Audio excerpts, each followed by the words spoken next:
Good evening, everyone. I want to welcome everyone to the December 3rd Planning Commission meeting. We'll first call the meeting to order. We do have a quorum. Carolyn, anybody sign up for any initial public comments? No, sir. All right. We need a motion or any conversation regarding the minutes. Move for approval. Second. Mr. Carroll. Aye. Mr. Prince. Aye. Mr. Rollins. Aye. Mr. Wright. Aye. Chair Halliburton. Aye. Next item on our agenda is the public hearings and recommendations to council. We've got 4 public hearings scheduled for tonight. For people that are in the crowd that have not been to one of these public hearings before, we would ask you to limit your comments to 3 minutes. If you are a representative of like a subdivision or a homeowners association, we'll give you 5 minutes to speak. If you will address all of your comments directly to the Planning Commission, and at the end of the public hearing, we will answer those questions cumulatively. So we will not be like if you ask a question about car count or whatever, those questions will be answered at the end of the public hearing. And then so the first public hearing is an annexation petition and plan of services for approximately 6.41 acres located along Majesty Drive and Cicero Drive. I'm not sure I can handle this, the applicant's name, but Panola Senfraciri are the applicants. I do want to mention before Mr. Donovan gets started that this is on the annexation into the city itself. We have a companion zoning application that's the next public hearing. You have the right to speak at both, but I will mention that if your comments are concerning the zoning application, you may want to wait and make those comments in the second public hearing. And if you don't follow all that, we'll guide you through it. All right, Mr. Donovan, go ahead. Thank you, Chair Halliburton, and good evening, Planning Commission.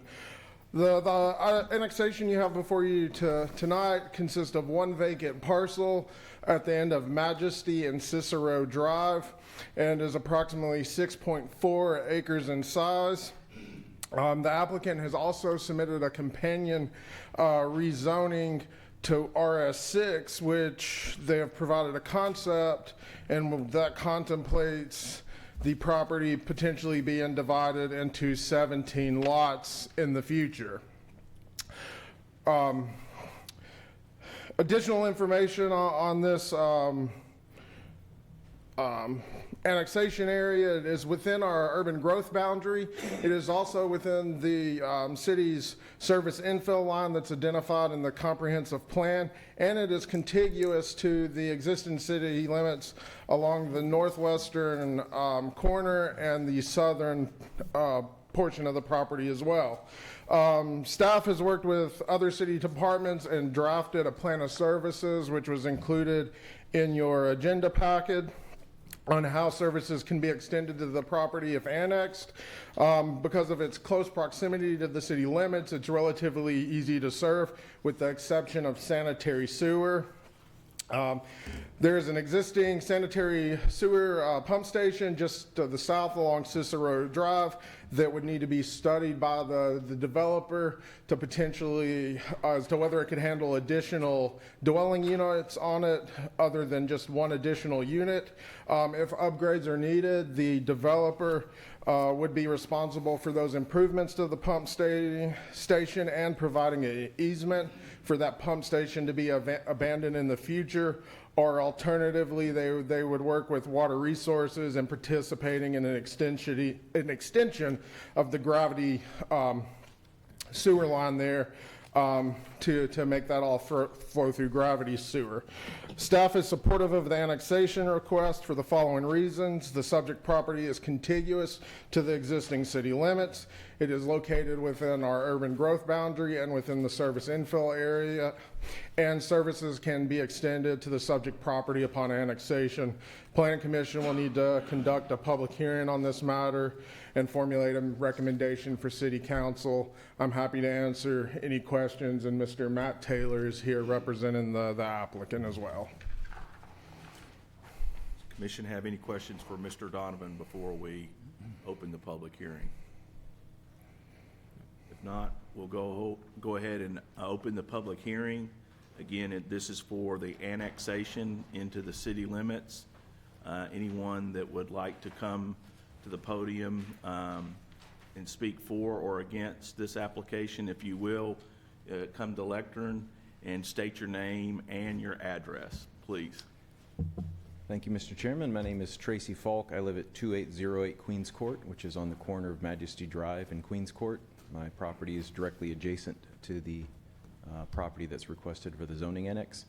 I don't have objections to the request, but I do have questions about how it'll affect my property, because I did see on the handout, I don't know if that'll be discussed now or at the later zoning hearing, that the plan was for Majesty Drive to continue through and connect to Cicero Drive.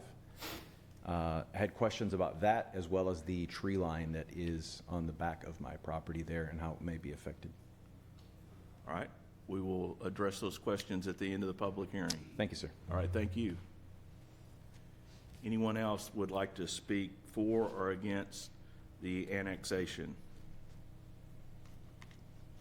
Seeing no one, we will close the public hearing associated with the annexation. Matthew, Mr. Blomley, do you want to speak to the connection of Majesty Drive and Cicero? Well, Oh, sorry. So that is Majesty Drive is a county road. The developer would have to work with county planning and engineering as regards to that connection. That concept simply shows what their plans are to do. They still have to go through appropriate channels on getting connections to existing streets approved, whether they're in the city or the county. But the plan is today to connect, or the future plan would be to connect this as this That would is be correct. developed. Okay. Mr. Halliburton, and that would be consistent with our subdivision regulations, our major transportation plan, and our design guidelines. One of the things, though, that our fire department has asked, and Mr. Taylor has agreed to, is to not have any lots fronting on Majesty Drive, because there are two Majesty Drives, one in Regency Park and this one here in the county. And so not having any lots front and be addressed off of this Majesty Drive would help keep it clear that of what is in the city limits on Majesty Drive here and what is in the city limits on Majesty Drive there. All right. For jurisdictional purposes. And then Mr. Falk had a question with respects to the tree line that he has in the rear of his lot adjacent to this parcel that's being annexed. Yeah, so this, like any subdivision, would be subject to our guidelines for landscaping. I'm not sure, and Mr. Taylor may know better, where exactly that tree line lies in relation to the property line. Because it's close, I can tell it's in the area, but I don't know who actually owns that tree line. Y'all want to get into that And I would say that, instead of the zoning? Because that'll come up during the And I- plan. I would say, Question is part of this public hearing, so. Mr. Halliburton, I would say that because it's single-family zoning, adjacent to single-family zoning, our ordinance would not require a specific buffer.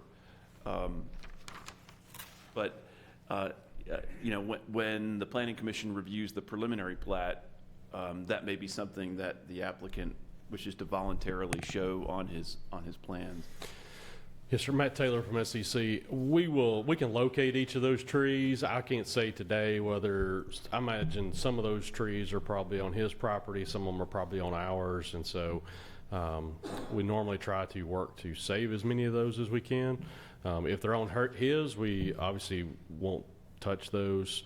So we can locate those with the construction plans and show those correctly. And if they're on our side, they could possibly get taken out. Just kind of depends on how the drainage works on the back of those lots. I should know the answer to this question, Mr. Taylor, but when that happens, is it communicated with the adjacent property owners as to what will happen? If it's in the fence row, we typically try to tell people to leave the trees alone, because I think that's always a gray area. If it's clearly on our side, then we would not notify the adjoiner for that. I'm happy to give the gentleman my card, and we can stay in communication after this. I'm just down the street, so I've got no problem doing that. Okay. I think that would be a good idea. Yes, sir. Just to put it on the record, of course, we have Mr. Gore in the audience. He made a presentation to Planning Commission and the City Council about the proper methods to protect existing tree lines, and so we of course would want Mr. Taylor and his team and the developer and their contractors to adhere to all of those guidelines, best practices, to make sure that it doesn't endanger any of those trees and the adjacent, from falling on the adjacent properties. Right. Appreciate those comments, Matthew. All right, so anyone else? Well, I think we closed the public hearing already. So any questions for the applicant and or Mr. Donovan? And if not, do we have a motion? So move, subject to all staff comments. Second. Mr. Carroll. Aye. Mr. Prince. Aye. Mr. Rollins. Aye. Mr. Wright. Aye. Chair Halliburton. Aye. That annexation petition passes. Again, the next item on our agenda is the companion zoning application for approximately 6.41 acres located along Majesty Drive and Cicero Drive to be zoned RS6 simultaneous with annexation. The Syria is the applicant. I apologize. Thank you, Mr. Chair Donovan. Halliburton. So this is the approximately 6.4 acres that we just discussed the annexation on. Here, the request is to zone it along with annexation to RS6, which would permit a 6,000 square foot lot at a minimum of a 6,000 square foot lot, a 50-foot lot width, as well as 35-foot front setbacks, 20-foot rear setbacks, and 5-foot side setbacks.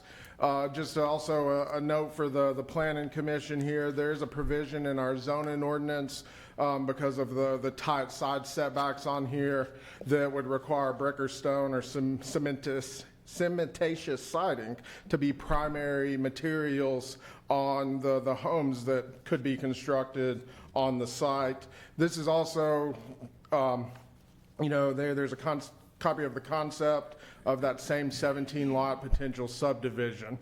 As far as adjacent land uses and zoning, it's primarily a residential area with corresponding zoning and some mixed-in institutional uses in the vicinity. To the north across Interstate 840 is Salem Square PRD, which includes single-family detached housings. Also along the northern property line here is Unity Freewell Baptist Church, which is located in the unincorporated county and zoned medium-density residential within the county. And then to the east is the Royal Court subdivision, which is a single-family residential development, also zoned RM in the county and within the unincorporated county. Then to the south here, you have Blackman Village, which is a PRD with single-family detached homes in it that are done through a horizontal property regime. And then to the west is Blackman United Methodist Church, which is also located in the county and has the same RM zoning designation. As far as the future land use map is concerned, it identifies this parcel as Business Park, which is looking for to generate primary activity from office, medical, and technology research uses. What the future land use plan, our future land use map and comprehensive plan identifies zoning potential here is OG, OGR, CM, and PCD and PND. Staff, in reviewing this, believes that this may be an unintentional carryover from the prior future land use map that actually identified Blackman Village, this area to the south at the time, as business park. And then that was carried over into the new version. The comprehensive plan does mention a transition policy to permit flexibility when existing development patterns support the expansion of land use boundaries. Planning Commission will need to determine whether the request is appropriate application of the transition policy to extend the auto urban residential from Blackman Village to the north to this property. Staff is supportive of the rezoning request for the following reasons. The proposed RS6 zoning is consistent with adjacent residential uses and strengthens the established residential fabric and contemplating the character of nearby homes. The request thoughtfully applies the comprehensive plan's transition policy by a logical extension of the auto urban residential designation of Blackman Village.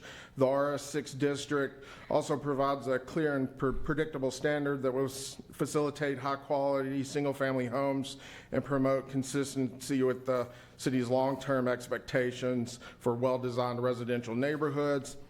And the property is located at the terminus of an existing residential street, which makes it an ideal candidate for infill residential. The Planning Commission will need to conduct a public hearing on this matter and make a recommendation to City Council. And again, I'm happy to answer any questions, and Mr. Taylor is here as well. Any questions for Mr. Donovan of from the Planning Commission? All right. We will move forward with opening the public hearing. Anyone that would like to speak for or against the zoning application, please come forward. Mr. Falk. Thank you again for your time, Mr. Chairman. Just a few questions and concerns. I'm not opposed to the overall zoning change, but I would like to be consulted if there are proposed changes to the elevation directly behind my property, again, because it would affect drainage back onto my property. Also, in respects to the tree line and the proposed building structures, I know that's still under development, but what's been proposed shows a house very close to the property line. Just have some concerns over privacy and if there's any plans to add privacy fencing to screen us off from that larger subdivision. Right. Thank you. Thank you, Mr. Falk. Anyone else would like to speak for or against the zoning application? Seeing no one, we will close the public hearing. Mr. Donovan, you want to speak to the elevation and drainage piece and Mr. Falk's property? So that like any other subdivision would be subject to a construction plan approval, which is going to require compliance with the stormwater ordinance. By all means, I'm not an engineer. Mr. Taylor is much more well-versed and will be able to tell you specifically what requirements they're going to have to meet on site. But we do have other regulations that will address that already adopted. Matt, do you want to comment? Yes, sir. Matt Taylor of SEC. Generally, the gentleman's site, that whole subdivision along Queens Court is higher than our site, and the water flows toward us. And so we would accept his water and then manage it, push it, if you will, over to our detention pond on the western part and northern part of the site. So definitely would not push water toward him. Would have to accept the water from him in that case. Okay. And then I think we somewhat addressed the tree line issue in the previous public comment or public hearing. Do you have anything to add to that? No, sir. We'll have the same plan. We'll identify those trees and follow those protection plans, as Mr. Blomley said, with that future plan. As far as fencing, the fencing would be up to each individual homeowner in this particular case. There would not be a solid fence with the development itself, I will say that. So there's no, in this zoning, there would be no requirement for, since it's residential against residential, that there would be a fence, correct, Mr. Donovan? That's correct there, and Mr. Blumley mentioned this during the annexation. There wouldn't be a requirement for a buffer yard in our zoning ordinance or a fence. Okay. Thank you. All right, we have a closed public hearing. Any questions or further questions or comments? And if not, do we have a motion? Move for approval, subject to all staff comments. Second. We have a motion and a second. Mr. Carroll. Aye. Mr. Prince. Aye. Mr. Rollins. Aye. Mr. Wright. Aye. Chair Halliburton. Aye. Thank you. The next item on the agenda is annexation petition and plan of services for approximately 10.3 acres located along Elam Road, including approximately 1,200 linear feet of Elam Road right-of-way. The Kentucky-Tennessee Conference Association of Seventh-day Adventists Incorporated and the City of Murfreesboro are the applicants. Ms. Smith. Good evening, Chair and Planning Commission. As you see on the above screen, the location is highlighted here in yellow, and it involves 3 properties as well as a portion of Elam Road. The 2 properties here on the northerly portion of the property are owned by the Seventh-day Adventist group. The skinny piece here is actually owned by the City of Murfreesboro. That was part of a leftover swap with the Prologis project. And the portion of Elam Road that we're wanting to annex is the gap section, as the city limits are actually on the north to that site as well as to the south of that site. This only has an annexation that's related to it. There is no companion rezoning of the project site. So should the council ultimately approve the annexation, this would come in as an RS-15 area. The church is wanting to annex the property as their current site has both a church and a school currently at their site. They would like to add somewhere in this location kind of a separate building for that school to allow small expansion, but the types of soils that they have would not accommodate any furtherance of that sewer or existing leach line system for the project site. There is sewer currently available adjacent to the site. Our Murfreesboro Water Department did take a look at that particular piece and have determined that that small addition that they would like to do in the project could be served by our sewer system. As you can see on this map, the blue highlighted area is the annexation area. The purple represents our force main that comes behind the property. And so when they did look at that, that would be the responsibility of the property owner once they develop. So if they annex tomorrow, they wouldn't need to hook up to city sewer, but at the time in which they would expand any development, they would be required to abandon away from the leach line system and hook up to city sewer, and that would be a development cost on their side of the fence. In looking at all of the other improvements on the site, if you look at the zoning and the existing development, this is probably the best picture. You can see there is existing multifamily within the city limits here. This vacant property just to the south is actually still in the county. At some point, it may or may not come into the city. And then there's, of course, this existing subdivision to the north of the site. The benefit to the city for this particular project is Distribution Drive. When Prologis originally developed it, the thought was ultimately connect this somehow over to Elam Road so that it can connect to Elam Farms Parkway back down to a signal at Joby Jackson. And then a future project that will be coming to you in a month or so will be able to make it out to Manchester Pike. So what this does, this just gives additional relief valves so that you may not have additional people coming in at the Elam at Manchester Pike intersection, which has had, I think it's 40 crashes within the last 2 years, 3 years, I believe is what they reported on this project. And then in the future should also help relieve and get people to signalized intersections. So those are the main benefits for the city in that particular project.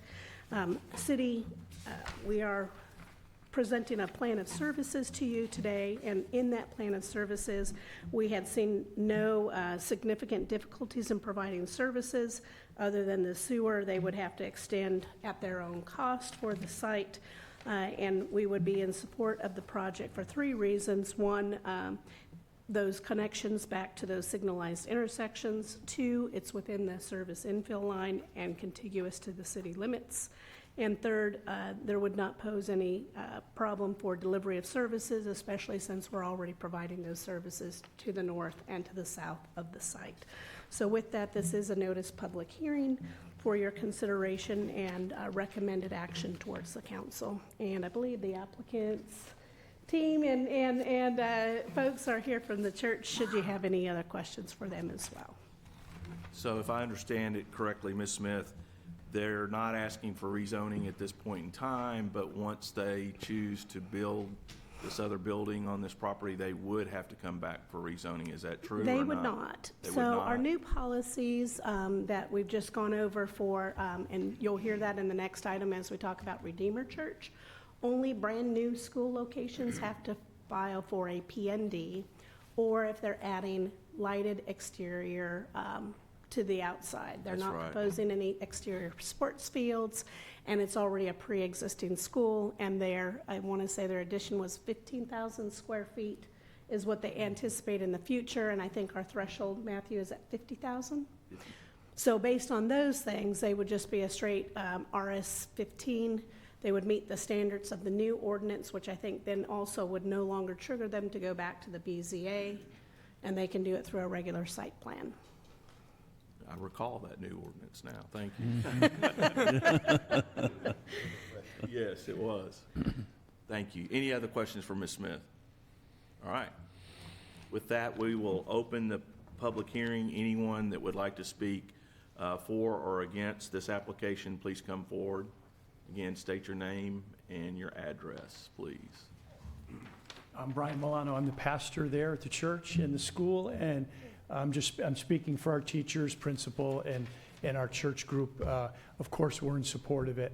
Our school is growing, and we need more space. Thank you. Can you give us your address? Just for the The record? church is at 2815. I live in McMinnville, Tennessee, 305 Robert Smith Road. Thank you very Yep. much. Anyone else would like to speak for or against this application? All right, seeing no one, we will close the public hearing. Any questions, comments, or motions from the Planning Commission? Move for approval, subject to all staff comments. Second. Mr. Carroll. Aye. Mr. Prince. Aye. Mr. Rollins. Aye. Mr. Wright. Aye. Chair Halliburton. Aye. That annexation petition passes. The next item on our agenda is a zoning application for approximately 5.3 acres located at 210 Chafin Place to be rezoned from Commercial Highway to P&D. Redeemer Classical Academy, P&D Redeemer Classical Academy is the applicant. Ms. Smith. Thank you so much, Planning Commission. Now, this particular project is a little different in that this does have a P&Z zone change, and it's related to your new school policies for new school site locations, whether it's a public site or a private site. We touched upon these items A through K last time, just showing these are the existing standards that are now in place and how the project meets those standards. Those things that are in red are the 3 exceptions that are going to be having in place. The applicant will be providing a PowerPoint here shortly, but staff wanted to cut on those areas that were not clear from our initial discussion. One is this map here clearly shows just the FEMA layers, so everything in blue is your 100-year floodplain, orange is your 500-year, and then down in this section is your floodway for the site. So it is in the flood plane, and any future additions will be required to be 2 feet above base flood elevation. The site currently, their finished floor is well above that 2 foot above finished floor, so it shouldn't be a problem, and they will meet any of those standards as it comes forward. The other thing to note on the project is there was some questions on parking that won't be gone through during the slide presentation, but when we did look at it in your packet, there is a diagram that shows a potential interior layout for the current site, which is designated here in the light tan, and then the dark site is the 8,500 square feet potential addition in the future. And when they're looking at these particular ones, there's a total of, I believe it's 19 classrooms, 21 classrooms.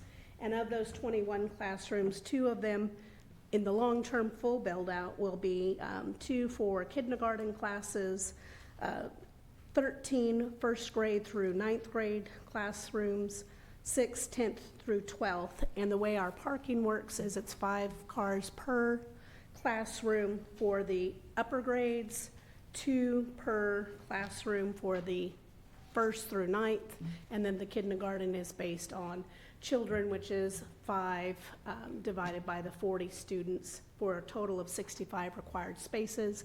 They currently have 66 on site now, so they already meet today's standards and the standards in the future for the parking for this land.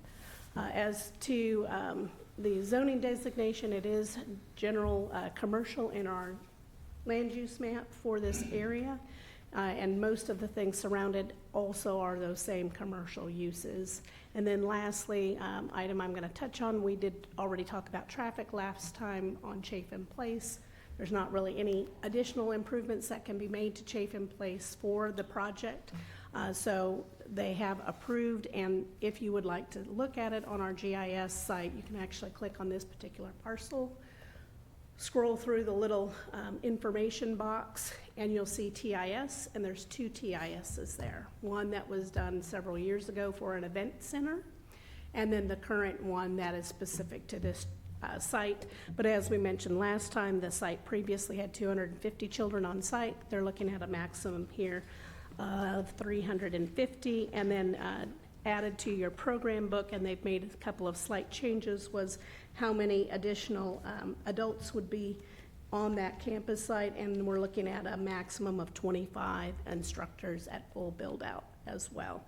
This will replace their current site location, so once they have this site ready, and I'm sure the applicant will talk about timing, and I would invite Mr. Grover up to go over their presentation for the project and their program book.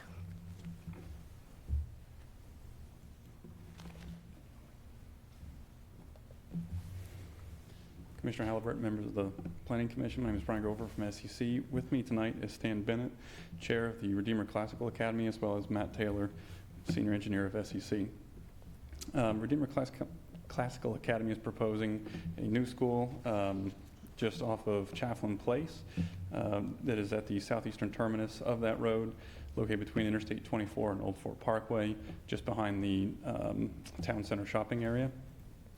It is currently zoned commercial highway with the future land use plan, seeing this as general commercial.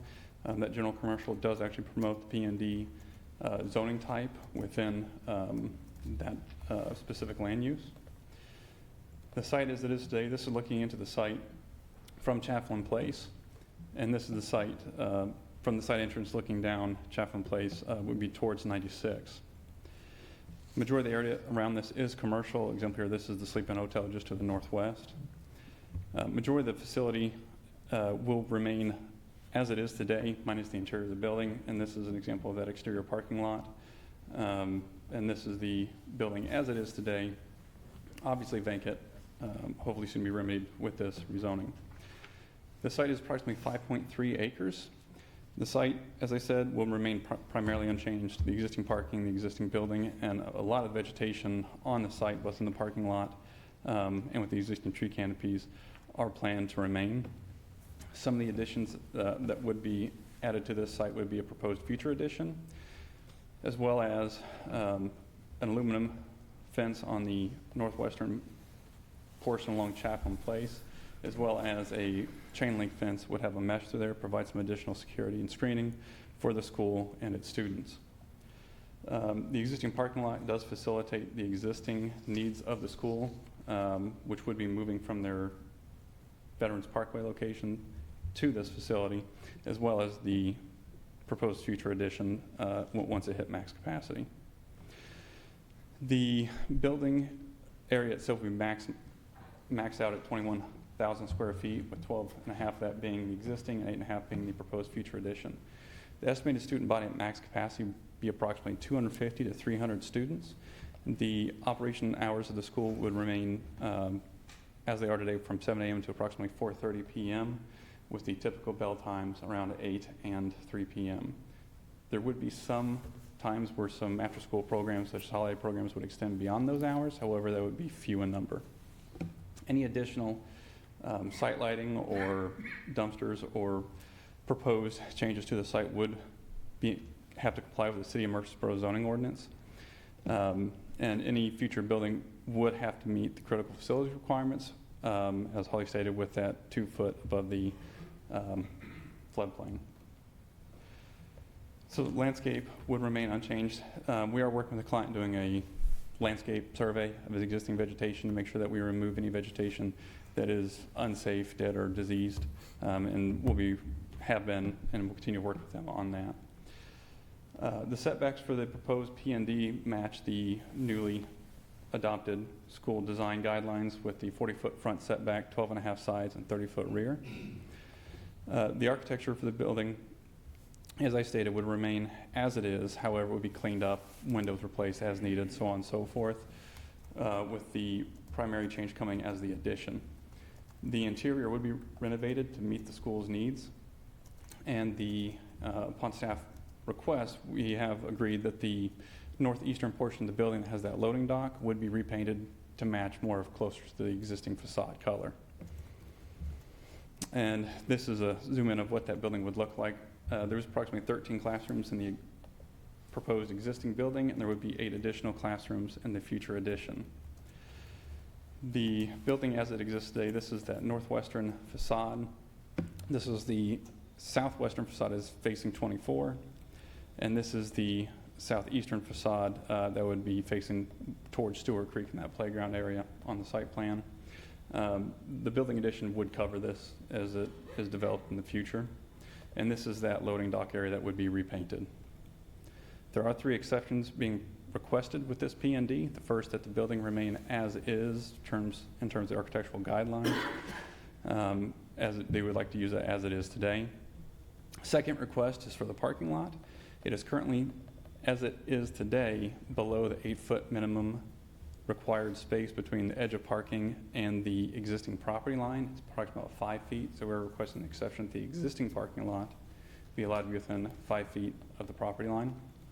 Lastly, we're requesting an exception that base of building plantings that are typically required before go with this P&D as a recommendation of the Department of Homeland Security for the safety and welfare of children at education facilities. If you guys have any questions, I'd be more than happy to answer those now or after the public hearing. Any questions for the applicant? All right. Hearing none, we will go ahead and open the public hearing. Anyone here to speak for or against? Mr. Harney? I'm better off if I don't speak. I've never known you for full of words, but anyway, all right. With that, we will close the public hearing. Any comments, questions, or motions associated with this application from the commission? Move for approval, subject to staff comments. Second. Mr. Carroll. Aye. Mr. Prince. Aye. Mr. Rollins. Aye. Mr. Wright. Aye. Chair Halliburton. Aye. That application has been approved. Next item on our agenda is staff reports and other business. We have a mandatory referral to consider the dedication of an electric easement on city-owned property located along Wilkinson Pike. Middle Tennessee Electric is the applicant. Mr. Anthony. Good evening, Chair Halliburton and members of the Planning Commission. So in this mandatory referral, the Planning Commission is being asked to consider the dedication of an electric easement for Middle Tennessee Electric on a city-owned property located at 2335 Wilkinson Pike. The purpose of this easement relocation is so that the electric infrastructure that is already on property can be moved southward so that it will no longer conflict with the city's road widening project on Wilkinson Pike. And staff recommends that the Planning Commission forward a recommendation of approval to the City Council, subject to all staff comments. All right, any questions for Mr. Anthony? So moved, subject to all staff comments. Second.